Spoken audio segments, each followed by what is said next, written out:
So let's get on to SMU. Number 14 SMU beats Boston College 38-28. This game was way closer than the score indicated. If you're just looking at which, obviously the playoff committee hasn't watched SMU at all. That's why they rank them so low. So they just need to see the score. You win by 10, maybe that'll help. But of course, it was a 3-point game until the very end when SMU scored and forced that turnover. In the end, you won the game. It feels like these games towards the end of the schedule, right, Mac? Like this is BC's Super Bowl. You got Grayson James, who's from Texas, so he's super pumped to play in that game.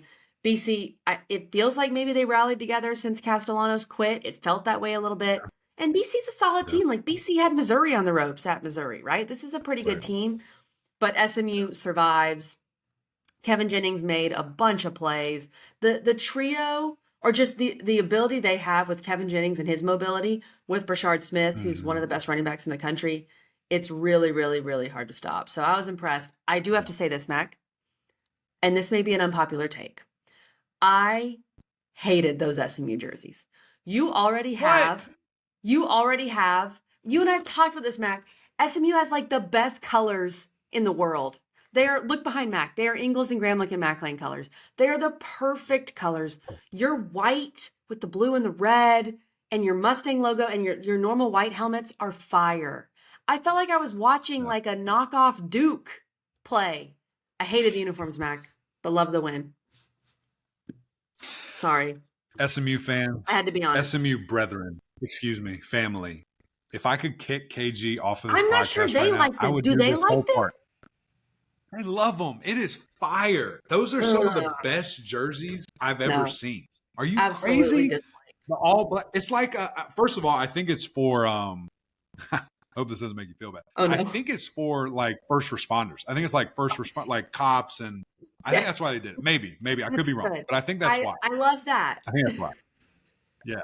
It was cool. I like it a ton. I think it's unique. I wish Clemson did anything. Just my school.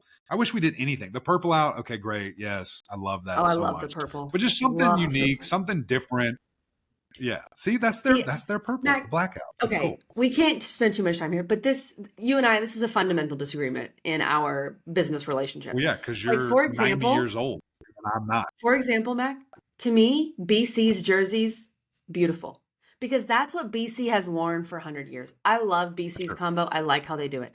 I like Clemson, white, orange. Yeah. I wish we'd sprinkle a little more purple, but I understand. That's just me.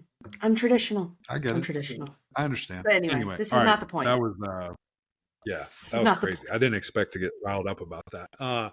It was a good game. It was a good game, right? Fun game. I would have loved, this is where I am in the season. And this might upset some other ACC teams, some other ACC fan bases. It's a part of it. Sorry. If you are not one of these ranked teams in a position to do anything, I don't want you to win. I want you to have no success from yesterday forward. Sorry. Because we have to protect our people. Because what's happening is these close games happen, losses happen, and our league gets torn apart. It is not a depth conversation. It is not a look how strong the ACC is. It is look how bad the ACC is, and I hate that. But it happens elsewhere, and suddenly Vanderbilt's ranked. It's look how strong it is. Yeah, it's so dumb, and that's just how it is. So sorry, I'm not pulling for any of y'all, except for maybe one. Not going to tell you who. Y'all can figure that out.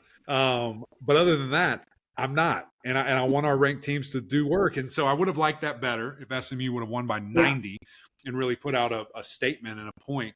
But it was good. It was good to see. Kevin Jennings continues to evolve, continues to grow, continues to show why he is the absolute future and a superstar. Already is, really. Yeah, he quiet is. 300-yard game, 3 passing touchdowns. Brashard Smith is just freaky. I mean, that dude is so good. And he's making himself a ton of money. How good he is in the passing game, how good he is in the special teams game. I mean, he was the best returner in the world last year, so we already know he can do that. And then just as a true running back going for 120, very, very impressive. And you found a way. I mean, it got tough. It got, chaotic, and, you found a way to win. So I loved, again, what we saw, just adversity-wise, from this team and overcoming it. And you got it done. You got to keep going. Because as you mentioned, you just brought it up, every team, this is their Super Bowl. When they play you, when they play Miami, they play Clemson moving forward. That's just how it's going to be till we get to the postseason, and people are going to try to spoil what you have going on there. On the BC side, I thought that they had a great plan, and I thought Yeah, Grayson James executed that to a it looks T. good. And he's not going to ad lib. He's not going to go off the script. He's going to manage the game exactly like Bill O'Brien wants it, and he flourished. He did a really good job there, throwing the ball. I love the way that he executed that zone read for a touchdown. I thought maybe if a couple of SMU's defensive linemen were there, that might not have happened. They're probably missing their best defensive end out to injury. Hopefully he's back soon. But it was a good game. Great win for SMU, and you got to keep rolling because it's not going to get any easier to finish the season here. Just keep winning.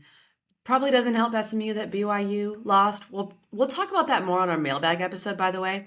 On Wednesday, we're doing a mailbag episode. So get your questions in. We have it posted on social media. You can just tweet at us, Instagram, whatever. Just contact us with your questions. We're going to get to that.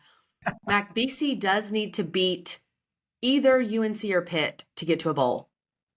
They need to win one of those games to get to a bowl game. So keep an eye on that for What do you Boston think? College. Just off the top right now, what do you feel? Both are at home. Both are at home. I don't know. I like how UNC looks, but UNC is already bowl eligible. I think BC probably beats UNC. I think Pitt bounces back. We'll see. I think Nate Yarnell is fine. I think you go with him for the rest of the season, unless Holstein, we'll see.